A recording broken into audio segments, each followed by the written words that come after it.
حضرت سلیمان علیہ السلام کے لیے جنات کے کھودے ہوئے کنویں۔ سعودی عرب کا ایک دور افتادہ گاؤں لینا عہد قبل از تاریخ کے کئی عجائبات پر مشتمل ہے۔ یہاں حضرت سلیمان علیہ السلام کے لشکر کے لیے جنات کے کھودے ہوئے 300 کنویں بھی ہیں۔ ان میں سے بیشتر اگرچہ ناکارہ ہو چکے ہیں، مگر 20 کنووں سے اب بھی لوگ میٹھا پانی حاصل کرتے ہیں۔ جنات نے یہ کنویں زمین کے بجائے سخت ترین چٹانوں کو توڑ کر بنائے تھے، جس پر اب بھی ماہرین حیران ہیں۔ ان عجائبات کو دیکھنے کے لیے دور دور سے سیاح اس علاقے کا رخ کرتے ہیں۔ العربیہ کی رپورٹ کے مطابق سعودی عرب کا یہ تاریخی گاؤں لینا مملکت کے شمالی شہر رفح سے 100 کلومیٹر کے فاصلے پر واقع ہے۔ یہ قدیم علاقہ اسٹریٹجک اہمیت کے ساتھ متعدد آثار قدیمہ کی وجہ سے ملک بھر میں شہرت رکھتا ہے۔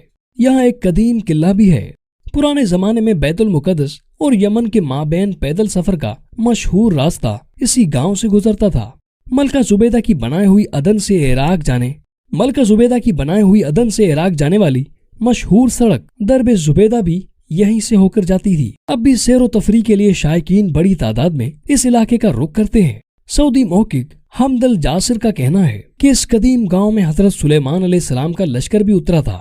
سلیمان علیہ السلام جب اپنا لشکر لے کر یمن جا رہے تھے تو یہاں ٹھہرے تھے۔ اس بے آب و گیا علاقے میں لشکر کو پانی کی ضرورت آئی تو حضرت سلیمان علیہ السلام نے جنات کو حکم دیا کہ وہ ہنگامی طور پر کنویں کھودے، تو جنات نے چٹانوں پر مشتمل اس سخت ترین زمین میں 300 کنویں کھود دیے تھے۔ یہ انتہائی گہرے کنویں اب بھی اصلی حالت میں موجود ہیں، جنہیں زمین پر اب بھی اپنا وجود رکھنے والا معجزہ قرار دیا جاتا ہے۔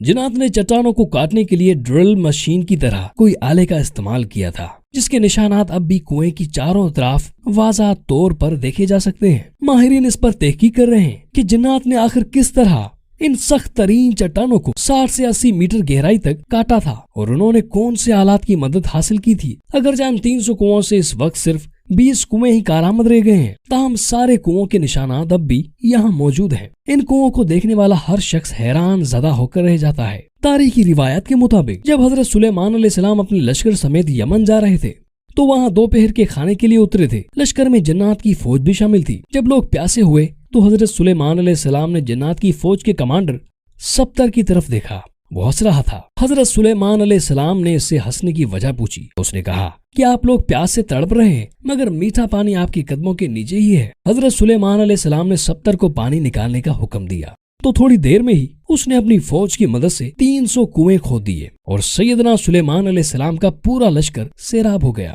معروف مورخ یاقوت حموی کے دور تک یہ سارے کنویں میٹھے پانی سے لبالب بھرے ہوئے تھے۔ یاقوت حموی نے اپنی مشہور کتاب معجم البلدان میں لکھا ہے کہ لینا عراق کے شہر وسط سے مکہ مکرمہ جاتے ہوئے 7ویں منزل پر آتا ہے۔ یہ علاقہ اپنے میٹھے پانی کے کنووں کی وجہ سے شہرت رکھتا ہے۔ ان کنووں کی وجہ سے یہ علاقہ بعد میں ایک تجارتی مرکز بن گیا تھا، جہاں عراق اور عرب کے تاجر منڈیاں لگاتے۔ نجد سمیت سعودی عرب کے شمالی علاقوں کے لوگ یہاں آ کر خریداری کرتے۔